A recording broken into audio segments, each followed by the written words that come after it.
Shalom Bapak Ibu Saudara yang terkasih di dalam Tuhan kita Yesus Kristus. Hari yang indah kita kembali beribadah bersama secara online.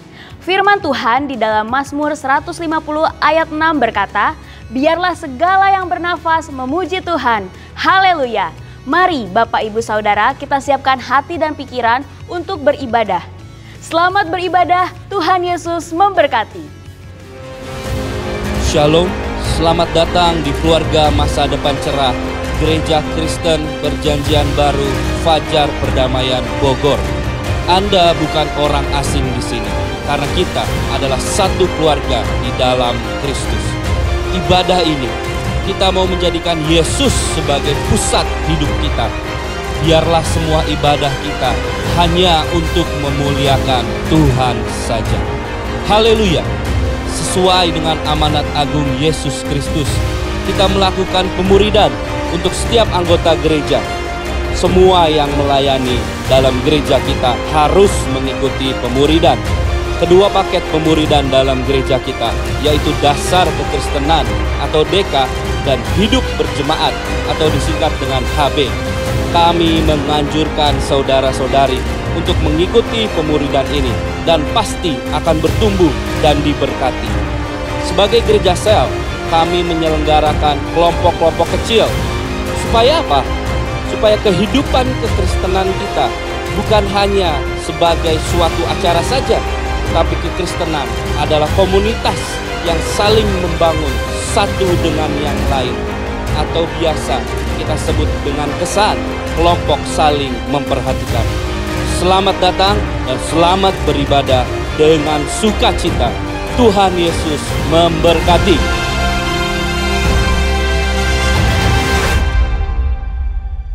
Shalom Bapak Ibu. Mari kita memuji Tuhan. Kita semangat sekali untuk kita datang kepada Tuhan kita. Kita satukan hati kita. Kita percaya mujizat dinyatakan sebab Dia Allah yang besar. Mari kita puji Dia.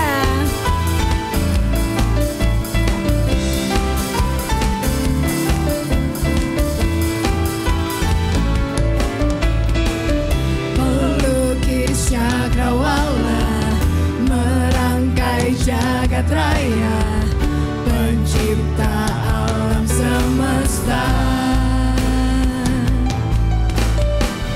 pemilik kehidupan yang sanggup menyelamatkan.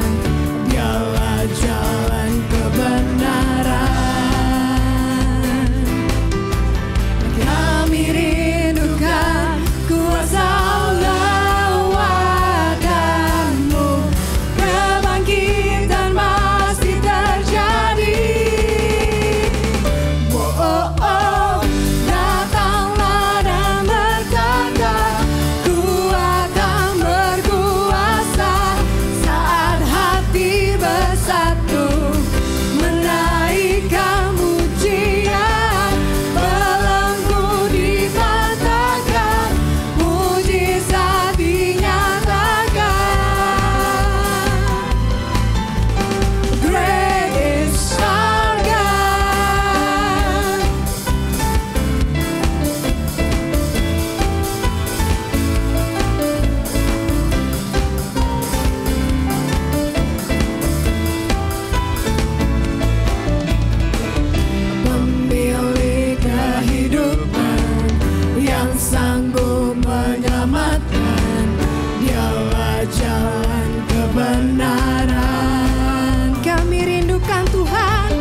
percaya Tuhan Yesus untuk penyertaan-Mu Tuhan dalam kehidupan kami. Kami percaya kasih-Mu yang besar. Dan Engkau Tuhan punya kasih yang sempurna, kasih yang menyelamatkan. Dan kami sadar penyertaan-Mu begitu nyata dalam kehidupan kami Tuhan. Yes, Lord.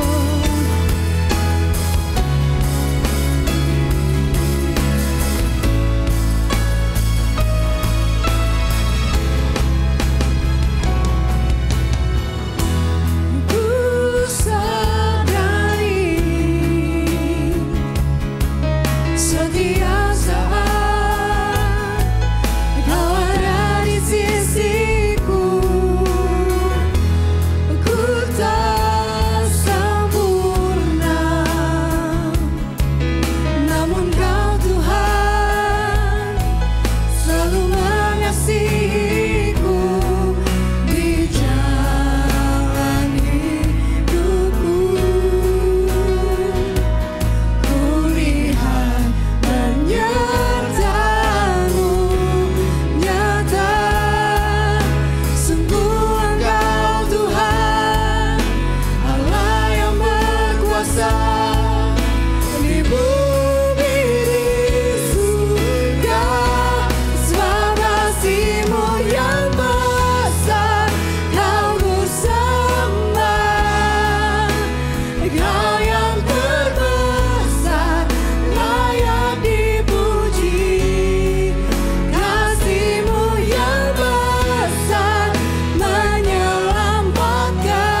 besar Tuhan.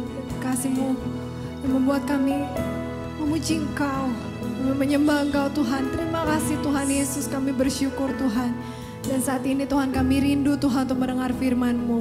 Kami percaya Tuhan, Kau Allah Bapa yang akan berbicara pada kami, pribadi lepas pribadi, melawat setiap kami Tuhan melalui firman-Mu Tuhan Yesus. Pakai pembicara hari ini ya Tuhan, kami percaya Tuhan yang akan melawat, Tuhan akan berkuasa dalam setiap firman-Mu Tuhan Yesus. Terima kasih Tuhan, terima kasih Bapa, ajar kami untuk duduk diam, untuk mendengarkan firman-Mu, dan ajar kami Tuhan untuk menjadi pelaku firman-Mu Tuhan Yesus. Terima kasih Bapa, terima kasih Tuhan Yesus, kami membuka hati kami selebar-lebarnya untuk mendengar firman-Mu. Kami siap di dalam nama Tuhan Yesus, kami berucap syukur. Amin. Amin. Shalom Bapak Ibu Saudara yang dikasihi dalam Tuhan Yesus. Hari ini kita bertemu dengan kekuatan yang Tuhan anugerahkan. Secara khusus minggu ini saya ingin membagikan tema tentang kesatuan, yaitu unity. Bagaimana kalau kita belajar sejarah Alkitab di awal waktu bangsa Babel bertemu, mereka semua menyatukan diri dan membangun sebuah menara. Dan akhirnya Tuhan melihat pekerjaan tangan mereka dan Tuhan turun menyaksikan sendiri dan berkata, ya, jika bangsa ini sungguh-sungguh bersatu, maka tidak ada yang tidak dapat mereka capai dari apa yang mereka inginkan. Karena itu kita tahu Tuhan mengacaukan bahasa dan menggagalkan ya pembangunan Menara Babel yang memiliki tujuan untuk menyombongkan diri, untuk menyamai Tuhan. Nah, di Perjanjian Lama, Allah menentang kesatuan di luar dirinya, di luar pribadinya. Tetapi hari ini kita mau belajar akhirnya masuk ke perjanjian baru. Allah justru lewat Yesus Kristus mendoakan supaya terjadi kesatuan di antara para murid yang nantinya menjadi cikal bakal gereja yang kita alami sampai hari ini. Ya, saudara, unity in Christ ini harus terjadi dalam kehidupan gereja Tuhan. Saya kasih satu ilustrasi, ya, dalam suatu ketika ada seseorang yang terdampar di sebuah pulau karena karam kapal, hanya dia sendiri yang ada di pulau tersebut. Setelah lewat 5 tahun, akhirnya ada kapal yang lewat dan akhirnya menolong pria yang terdampar di pulau itu. Nah, tim penolong agak terkejut karena sudah ada 3 semacam pondok atau rumah sederhana yang dibangun di tepi pantai. Nah, tim itu akhirnya bertanya kepada pria ini, ya, apa makna dari 3 rumah itu?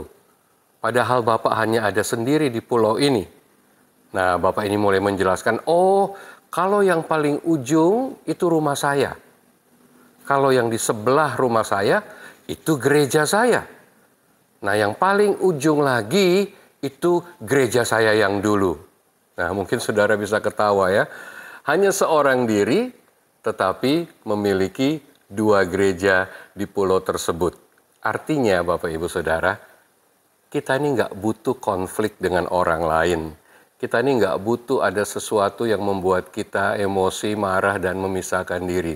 Bahkan kita bisa konflik dengan diri kita sendiri. Dan itu mengakibatkan kita akhirnya ya memiliki kelabilan dan tidak memiliki damai sejahtera. Ya, cerita ini hanya sedikit ya mengingatkan kita bagaimana ada banyak hal juga bahkan dalam diri seseorang bertentangan di dalam pikiran dan hatinya. Nah, Tuhan Yesus waktu dia siap untuk meninggalkan para murid, Yohanes 17, itu doa Yesus yang terkenal yang akan saya cuplik ayat 22-23-nya ya berkata, dan aku telah memberikan kepada mereka kemuliaan yang engkau berikan kepadaku, supaya mereka menjadi satu, sama seperti kita adalah satu. Aku di dalam mereka dan engkau di dalam aku, supaya mereka sempurna menjadi satu. Kalau di ayat atas hanya supaya mereka menjadi satu, di ayat yang di bawah supaya mereka sempurna menjadi satu. Tujuannya agar dunia tahu bahwa Engkau yang telah mengutus aku dan bahwa Engkau mengasihi mereka sama seperti Engkau mengasihi aku. Bapak Ibu Saudara, kesatuan umat Tuhan, kesatuan tubuh Kristus diawali dengan kesatuan para murid, dan Yesus sungguh-sungguh berupaya dan mendoakan agar kesatuan itu terbentuk. Kita tahu dalam kisah-kisah terdahulu, para murid pun bersaing siapa yang akan duduk di kiri atau di kanan Yesus, bahkan melibatkan ibu mereka untuk memohonkan hal tersebut kepada Yesus. Tetapi pada akhirnya, Yesus mendoakan agar terjadi kesatuan di dalam mereka. Nah, saya ingin lompat ke nasihat Rasul Paulus. Bagaimana sih kesatuan yang dimaksudkan, yang diinginkan oleh Tuhan Yesus? Ya, secara detail Efesus 4 ayat 3 dan 6 menyatakan hal tersebut. Dikatakan, dan berusahalah memelihara kesatuan roh oleh ikatan damai sejahtera. Rupa-rupanya kesatuan yang dimaksud bukan sekedar kesatuan seperti persekutuan orang-orang yang ada di luar gereja. Ya, persatuan sepak bola, tim, persatuan arisan, tim, persatuan ya goes. Banyak sekali, ada banyak persatuan.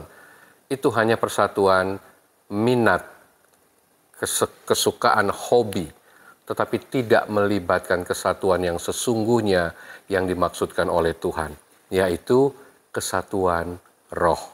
Nah, Paulus menyatakan kita harus berusaha tidak hanya memelihara kesatuan secara jasmani, tetapi kesatuan yang dibentuk oleh satu roh di dalam damai sejahtera Tuhan. Baru ada dirincikan 7 hal yang harus kita usahakan supaya kita miliki sebagai orang percaya. Yang pertama, satu tubuh. Yang kedua, satu roh, sebagaimana kamu telah dipanggil kepada. Yang ketiga, satu pengharapan yang terkandung dalam panggilanmu. Yang keempat, satu Tuhan. Yang kelima, satu iman. Yang keenam, satu baptisan. Yang ketujuh, satu Allah dan Bapa dari semua, Allah yang di atas semua dan oleh semua dan di dalam semua. Nah, saudara, 7 kesatuan ini harus diusahakan. Satu tubuh, berbicara kita adalah satu keluarga dengan satu tujuan. Kita dipersatukan menjadi satu keluarga dengan satu tujuan, menjadi saksi. Selanjutnya, satu roh.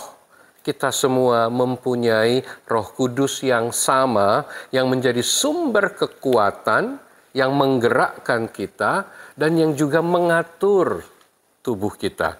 Karena tubuh takluk kepada roh. Kita memiliki roh yang sama. Yang ketiga, kita memiliki satu pengharapan, tujuan akhir dari Bapak, Ibu, dan saya. Bukan hanya mengejar dan menikmati apa yang ada di dunia, tetapi kita memiliki pengharapan bahwa kita akan sampai kepada kekekalan masa depan bersama Tuhan. Itu pengharapan kita. Sekalipun dunia mengecewakan, mari pegang pengharapan tersebut. Satu Tuhan, sekali lagi kita mempercayai bahwa pemegang kendali di dunia dan sampai pada kekekalan, yaitu pribadi yang sama, yaitu Tuhan kita Yesus Kristus. Yang berikut, satu iman berbicara kita harus mempercayai pengorbanan Yesus sebagai dasar keselamatan kita. Jadi bukan Yesus yang lain, tetapi Yesus yang menderita di bawah pemerintahan Pontius Pilatus, yang disalibkan, mati, dibangkitkan pada hari yang ketiga. Itu yang ditulis dalam pengakuan iman. Dan kita memegang keyakinan yang sama, bahwa di dalam pengorbanan Kristus ada keselamatan. Itulah bagian satu iman dan satu baptisan. kita memiliki satu identitas yang sama, yaitu anak Allah. Waktu kita menerima Yesus, kita dibaptis, Roh Kudus diberikan, dan kita diberi kuasa untuk menjadi anak-anak Allah. Satu baptisan berbicara identitas kita sama. Entahkah saudara ada di negara lain, entahkah saudara etnis yang berbeda, tetapi di dalam Kristus kita semua satu tubuh, kita semua memiliki satu identitas, yaitu anak Allah. Kewarganegaraan kita bukan di bumi, tetapi di surga. Dan yang terakhir, satu Allah dan Bapa. Ya, kita semua berbagi sumber eksistensi yang sama, yaitu Allah Bapa kita. Dialah yang menjadi sumber eksistensi bagi setiap kita anak-anaknya. So, Bapak Ibu Saudara, gereja adalah komunitas Kristus. Church is Christ community. Ada kata unity di dalamnya. Kita dipersatukan di dalam Kristus dan menjadi satu wadah, yaitu gereja Tuhan. Amsal mengajarkan kepada kita, Amsal 30 ayat 27, belalang yang tidak mempunyai raja, ya, bisa semuanya berbaris dengan rapi dan teratur. Berbicara tentang hewan-hewan terlemah yang ada di Amsal, ada 4 hewan, salah satunya belalang. Mereka tidak memiliki raja, tetapi karena mereka tahu mereka lemah, mereka bersatu. Mereka mengatur diri sedemikian rupa sehingga menjadi kekuatan yang besar. Kita tahu ada beberapa ayat di Alkitab, Allah memerintahkan belalang untuk menghancurkan panen raya dari musuh-musuh bangsa Israel atau orang-orang yang tidak percaya kepada Tuhan. Belalang tidak punya raja, tetapi mereka bisa bersatu dalam kelemahan mereka. Justru mereka menjadi kekuatan yang besar. Ini mengingatkan kita. Mungkin juga kita tidak memiliki raja yang mengatur hidup kita, tetapi kita punya Tuhan. Terlepas dari itu, mungkin ada kasus-kasus yang terjadi, saudara kehilangan pemimpin. Tetapi sekali lagi, waktu kita bersatu, kita akan menjadi kuat dan kita akan mengalahkan semua rintangan yang kita akan hadapi ke depan. Saudara tahu sapu lidi ya? Ya, satu ikat. Tapi kalau salah satunya dicabut, hanya satu dipatahkan, gampang sekali putus. Artinya waktu saudara terpisah dari persatuan orang-orang percaya, maka saudara akan sangat mudah untuk jatuh dalam pencobaan. Ya, nggak butuh iblis yang dewasa lah, iblis anak-anak saja bisa menghancurkan hidup saudara. Tetapi kalau saudara tetap ada di dalam ikatan satu rangkaian sapu lidi, saya yakin ya, siapapun di antara kita yang memiliki badan besar, kalau disuruh mematahkan satu sapu lidi yang masih dalam satu rangkaian, pasti tidak akan bisa dengan mudah memutuskannya. Mungkin beberapa patah, tapi untuk memutuskan itu tidak mudah. Nah saudara, ada kekuatan di dalam kesatuan. Karena itu di awal saya katakan, Tuhan takut jika kesatuan itu terbentuk di luar dia. Karena itu dia mengacaukan bahasa saat di Babel.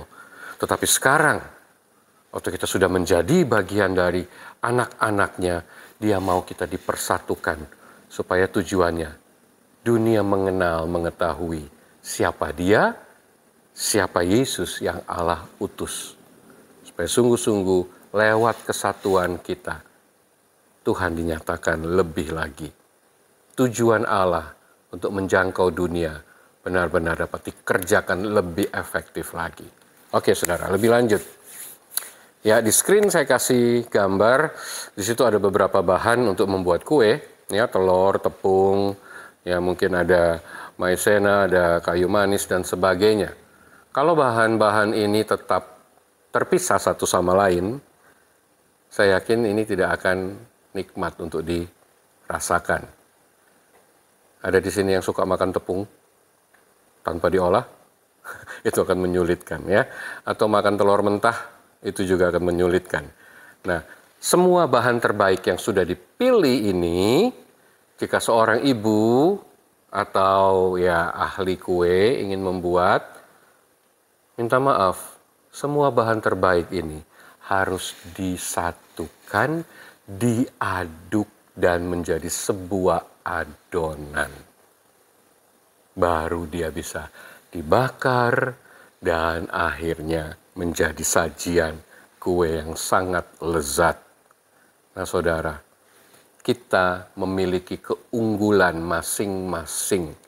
Tetapi kita harus menyerahkan diri kita menjadi satu dengan yang lain di dalam tangan Allah yang luar biasa. Dia mengolah kita dan menyajikan kita menjadi sesuatu yang jauh lebih berharga, lebih bernilai, dan sangat nikmat untuk dirasakan. Jika saudara berdiri sendiri, saya mau katakan telur ya tetap telur. Senikmat-nikmatnya telur mau diolah variasi seperti apa, tetap telur. Tidak terlalu punya nilai tambah. Tetapi waktu telur itu mau digabungkan dengan yang lain, ya, dia akan menghasilkan sesuatu yang lebih baik dan memiliki nilai yang lebih berharga. Bahkan cita rasa yang lebih nikmat dibanding hanya sekedar telur. Demikian hidup setiap kita. Bahan-bahan terbaik. Tuhan itu master chef kita, dia olah kita, dia satukan kita untuk menghasilkan sesuatu yang lebih bernilai dan bisa dinikmati dan bisa membuat orang berdecak kagum. Enak sekali. Dan siapa yang mendapat pujian? Telur? Mentega? Tepung? Tidak. Yang mendapat pujian si pembuat, yaitu pribadi Allah sendiri.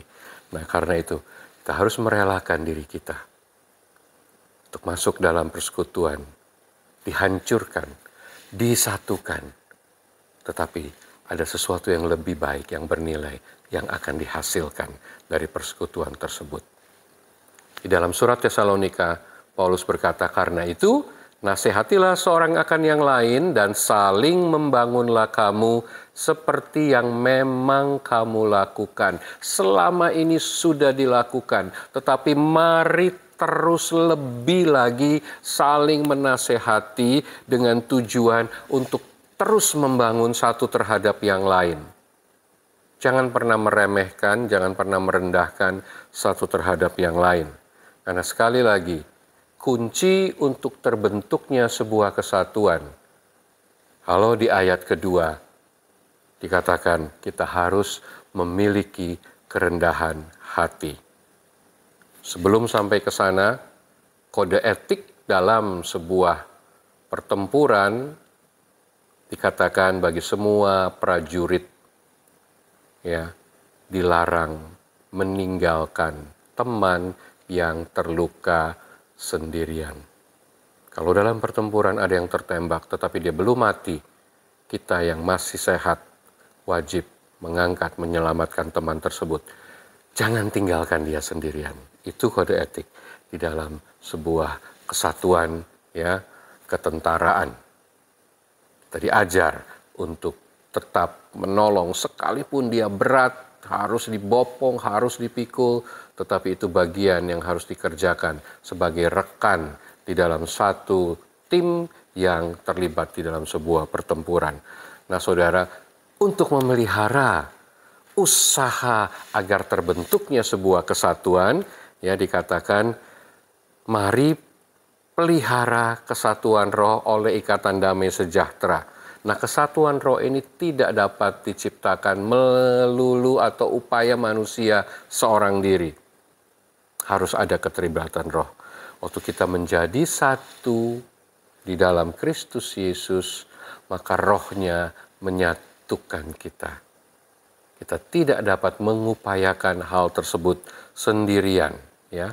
Nah kesatuan tersedia bagi semua yang mempercayai kebenaran dan menerima Yesus secara pribadi. Baru kita bisa mendapatkan kesatuan yang sesungguhnya. Karena di luar itu, kesatuan hanya sifatnya semu. Ya, saudara. Nah, bagaimana agar memelihara kesatuan roh? Di ayat yang kedua dikatakan dengan rendah hati, lemah lembut, dan sabar. Dalam mengungkapkan sesuatu, saudara harus disertai dengan kerendahan hati. Tanpa kerendahan hati tidak mungkin ada kelemah lembutan, apalagi kesabaran. Ya, maksudnya rendah hati adalah akar untuk kita bisa menerima orang lain apa adanya. Bagaimana kita bisa bersikap lemah lembut, itu disertai oleh kerendahan hati.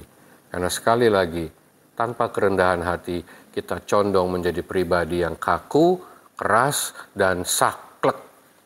Nggak salah untuk menerapkan kebenaran. Tetapi cara menerapkan kebenaran yang terlalu keras itu melukai banyak orang. Dan kita kalau mau belajar ini, masternya itu adalah Tuhan kita sendiri, Tuhan Yesus Kristus. Karena dia berkata, belajarlah padaku karena aku lemah lembut dan rendah hati. Ya, selanjutnya harus disertai dengan kesabaran. Orang-orang yang memiliki kesabaran adalah buah dari kerendahan hati. Mungkin saudara sengaja atau tidak bertemu orang yang ingin sepertinya berdebat, ngajak saudara ribut. Saudara harus menghindar. Ya, tidak perlu sampai terjadi perdebatan atau keributan. Atau hal-hal yang lain.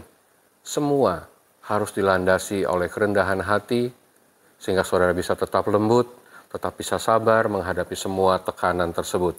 Karena sekali lagi, orang-orang yang di dalam Roh Allah akan diberi kemampuan untuk menjadi rendah hati, untuk terus lemah lembut dan bersabar. Walaupun ya, kadang-kadang ini menguji hati kita. Nah, mari minta Roh Kudus untuk memberi kepada kita kuasa untuk tetap dapat bertindak dengan penuh kasih. Karena sekali lagi, tanpa Roh Kudus, kita condong mengikuti emosi kita. Nah, bagian ini dikatakan, mari usahakan semua itu oleh ikatan damai sejahtera. Damai sejahtera itu mengikat kita untuk tetap bisa menerima dan menaklukkan diri satu sama lain, mengupayakan yang terbaik dari potensi satu sama lain di dalam kesatuan tubuh Kristus. Charles Darwin pernah berkata, ya, berbicara tentang bagaimana bertahan hidup. Yang bertahan hidup bukanlah spesies yang paling kuat, bukan pula yang paling pintar, akan tetapi yang paling mampu untuk berubah, beradaptasi. Nah, saudara, menjadi orang Kristen bukan berarti selesai setelah kita lahir baru. Tetapi Alkitab mengajarkan kita, berubahlah oleh pembaharuan budimu. Terus-menerus beradaptasi, semakin serupa menjadi seperti Kristus. Nah, perubahan ini yang harus kita alami. Kita tidak hanya bisa, ya yang penting aku beriman kepada Kristus sebagai Tuhan dan Juru Selamat, aku selamat. No. Bahkan Petrus mengajarkan harus ada hal-hal yang ditambahkan kepada iman kita supaya iman kita itu semakin kuat dan semakin bertumbuh. 2 Petrus 1 ayat 5 dan 7 dikatakan, berusahalah untuk menambahkan kepada imanmu. Ya, kalau tadi untuk kesatuan ada 7 hal yang harus diusahakan, ini iman pun ada 7 hal yang harus ditambahkan supaya iman kita semakin luar biasa dan pada akhirnya boleh dinikmati oleh semua orang. Yang pertama, ya, tambahkan kepada imanmu kebajikan. Kebajikan saja tidak cukup, dilanjutkan. Dan kepada kebajikan, pengetahuan. Pengetahuan saya tidak cukup, ditambah lagi. Dan kepada pengetahuan, penguasaan diri. Dan selanjutnya, kepada penguasaan diri, ketekunan. Dan kepada ketekunan, kesalehan. Dilanjutkan. Dan kepada kesalehan, kasih akan saudara-saudara, dan yang terakhir yang perlu ditambahkan kasih akan saudara-saudara, yaitu kasih akan semua orang. Bapak Ibu, kebajikan berbicara kemurahan hati. Bagaimana seseorang bisa melakukan kebaikan, mengerjakan semua hal-hal yang generosity, ya, tetapi hanya sekedar kebajikan tidak disertai pengetahuan, kita akan sering sekali jatuh dan menjadi Tuhan bagi orang lain. Kelihatannya kita baik, tetapi tanpa pengertian kita membuat orang lain bergantung kepada diri kita. Kita harus terus belajar Ada pengetahuan yang harus kita terima bahwa orang harus dibawa untuk bergantung kepada Tuhan, mengenal Tuhan secara pribadi, mengalami Tuhan secara pribadi. Dan pengetahuan kita akan firman Tuhan, akan pribadi Tuhan harus terus ditingkatkan. Sudah punya pengetahuan harus dilengkapi dengan penguasaan diri. Karena kecenderungan orang yang berpengetahuan akan sombong. Menganggap yang lain tidak tahu apa-apa. Serasa dia yang paling tahu atas segala sesuatu. Karena itu harus diikuti dengan penguasaan diri. Sudah punya pengetahuan, sudah menguasai diri, tetapi masih dibutuhkan ketekunan.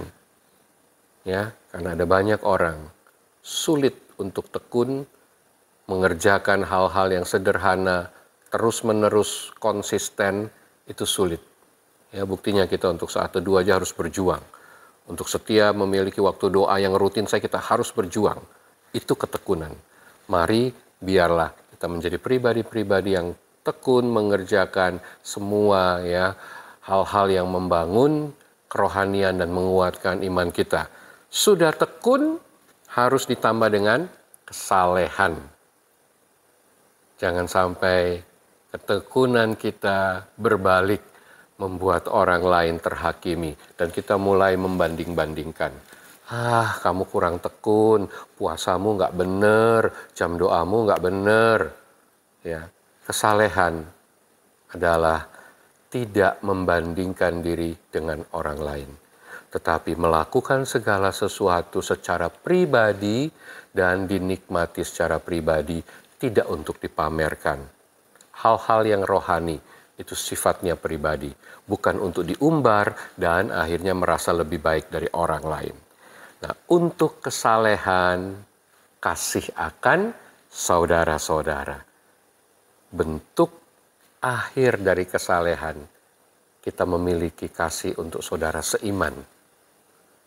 Tidak hanya untuk diri sendiri, tetapi hakikat akhir untuk kasih akan saudara-saudara ini tetap harus ditambahkan kasih bagi semua orang. Saya sengaja kasih gambar kue roll cook atau apalah namanya. Artinya kalau iman itu ada di tengah, dia harus dilapisi dengan kebajikan, dilapisi dengan pengetahuan, dilapisi dengan penguasaan diri. Dan yang paling luar yaitu kasih akan semua orang.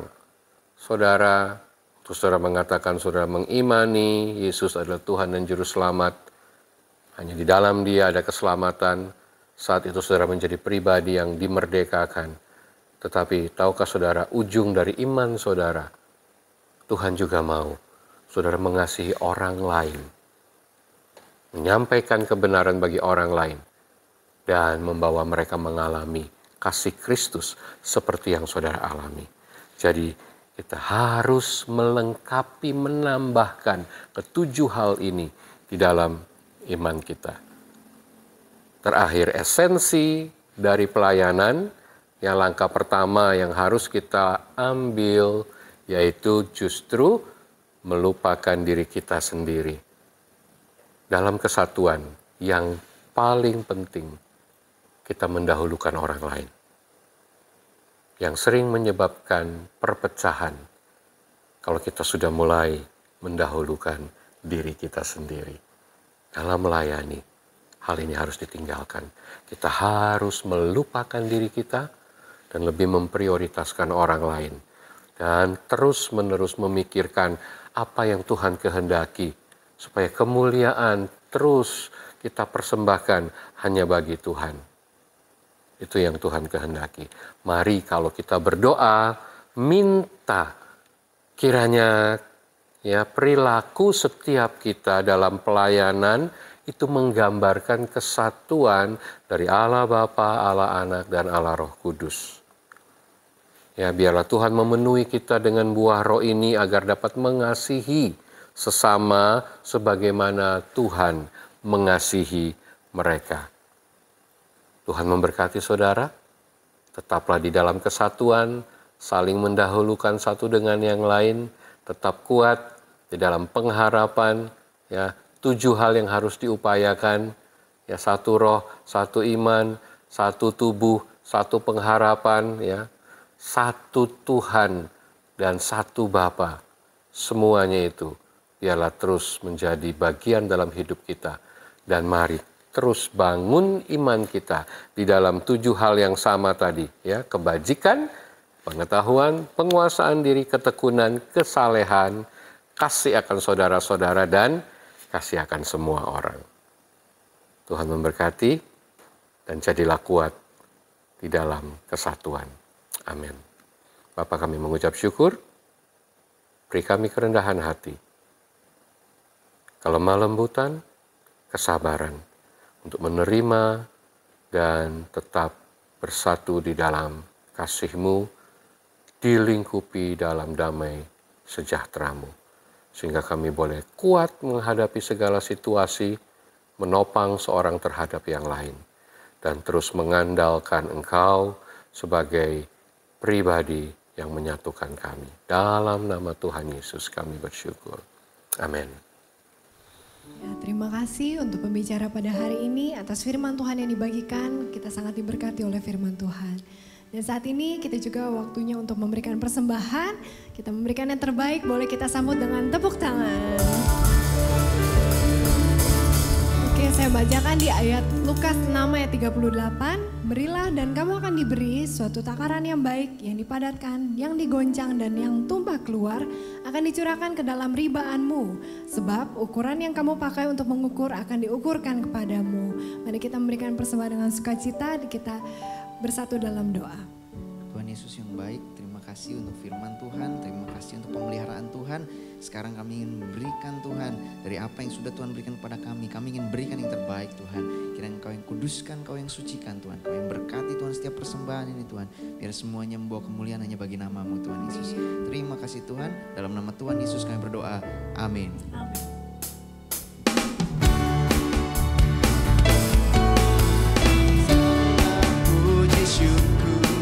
Hanya bagimu Tuhan, sebab Kau yang layak dipuja.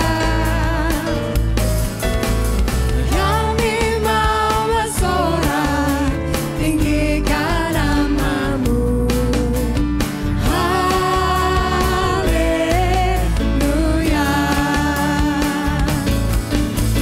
Soraklah, haleluya. Soraklah, haleluya. Haleluya.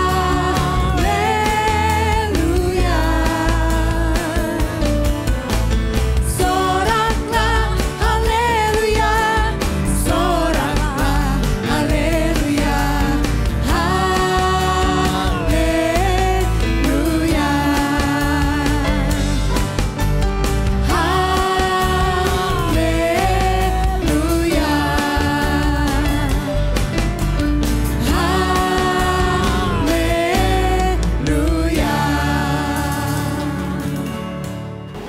Ibadah minggu depan akan dilayani oleh Pastor Mimi Santosa.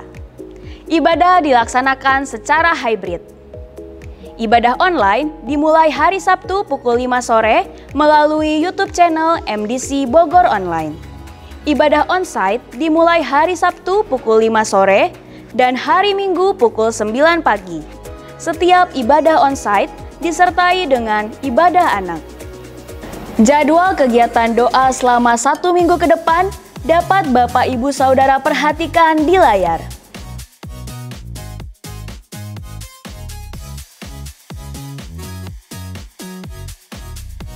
Doa puasa jemaat dilaksanakan pada hari Sabtu tanggal 20 Agustus 2022 pukul 2 siang.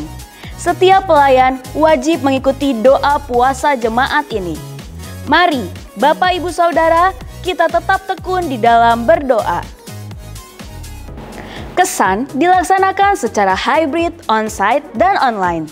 Bagi Bapak Ibu Saudara yang belum bergabung, ayo ikut kesan. Untuk info lebih lanjut dapat menghubungi sekretariat. Mari bersemangat bersekutu dengan saudara seiman di dalam kesan.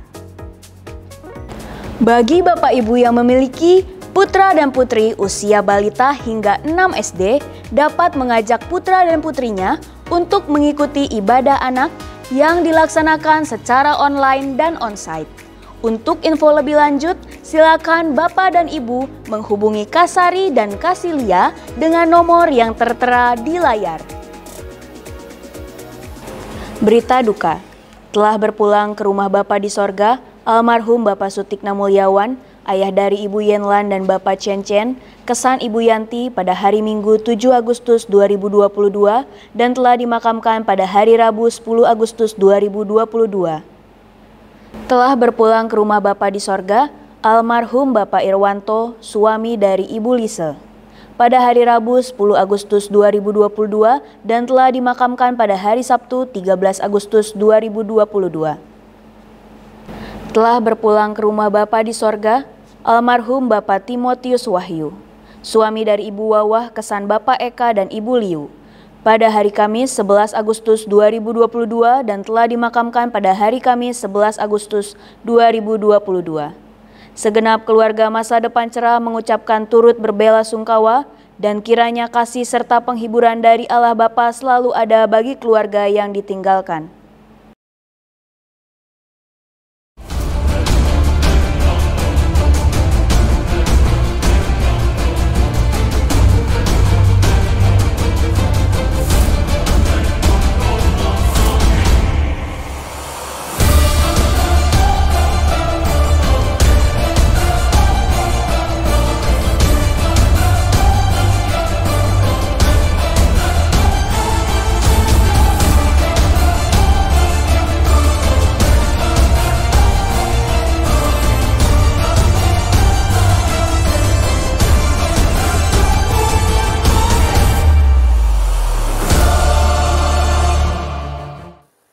Bapak Ibu, firman Tuhan sudah disampaikan.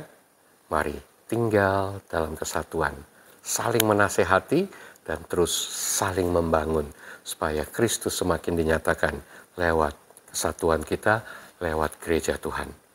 Mari kita terima berkat Tuhan dan sepanjang minggu yang akan datang, mari saling mengingatkan untuk tetap tinggal dalam kesatuan. Tuhan memberkati saudara. Tuhan melindungi saudara. Ia menyinari saudara dengan wajahnya dan memberi saudara kasih karunia.